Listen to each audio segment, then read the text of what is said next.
Welcome back to RTC, ladies and gentlemen. It's your host Craig, and today we're going to be talking about 7 Days to Die. And this little idea I have, you may have seen it from the title of this video, but it's called the Dierville project, which is kind of interesting as well. I've been messing around with the idea of setting up somewhat of a interesting community server, which 3 members of the community each week will join me, or every 2 weeks, depending on what I upload and what I live stream as well. Which we'll be doing this live. We'll be messing around, having fun, building up a substantial defense against the zombie horde after every 7 days, and which here I've set up here because this place is actually always crawling with the undead, which is really awesome. And we'll be taking up refuge in the Dyersville Memorial Hospital, which is this massive building. It's huge, and I have been doing some slight edits to it, adding in these sandbag encampments and stuff like that, and also adding a bit of a a bit of realism to it as well, where we'll find corpses and whatnot that will have weapons on them, maybe with ammo, without ammo, all that kind of jazz, really. So it's the whole idea of this is where we'll be playing this together live, having a laugh, building up this base, this massive base. So everyone's building style is different to my own. I do have a military style, but a lot of people might be civilian or wastelander, even depending on what kind of game. And this is kind of a game where I would like to get to know you guys more, really. Yeah, you guys are great. Anyway, the whole idea is that I take on a role known as the Prepper, which is kind of reminiscent of Zombie, the PS4 port of Zombie U from the Wii U.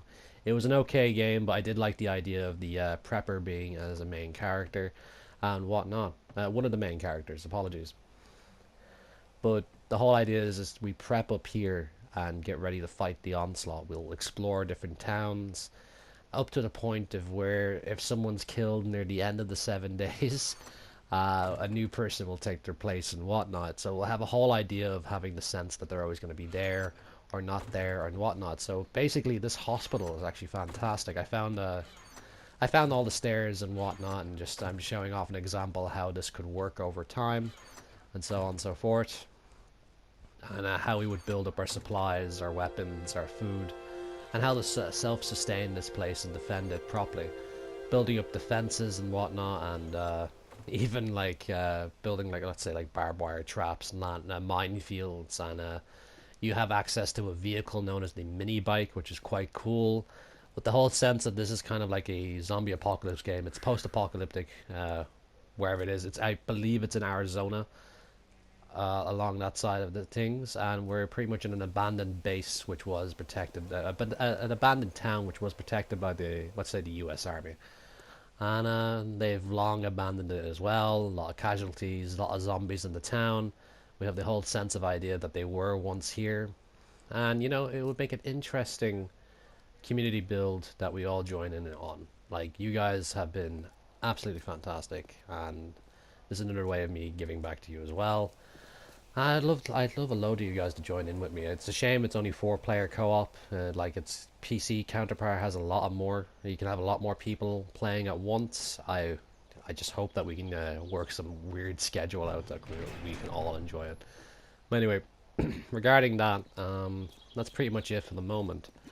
Us being in Dierville and whatnot, it'll be a hell of a journey in there, which we will be limited to weapons that we find on site and ammunition that we find as well, up to the point where you can craft weapons and ammo, hopefully, with the proper materials, and hopefully have some sort of a convoy system where you explore other towns. And that's pretty much it. It's just, overall, if I could explain all the details to you, but overall, just in layman's terms, this is just something for you guys to join in with me and have a bit of fun. And that's basically it, ladies and gentlemen. And yeah, this is pretty much it. Just walking around the hospital. I found a M9, which is quite nice, and I have my weaponsmith level quite high as well, which is quite helpful. Hence, I'm the military kind of guy. And well, that's about it, folks. I really hope you enjoyed this video, and I can't wait to hear your responses in the comment. Good or bad, it's gonna happen anyway. So I'll see you next time on RTC. See you guys. Have a good one.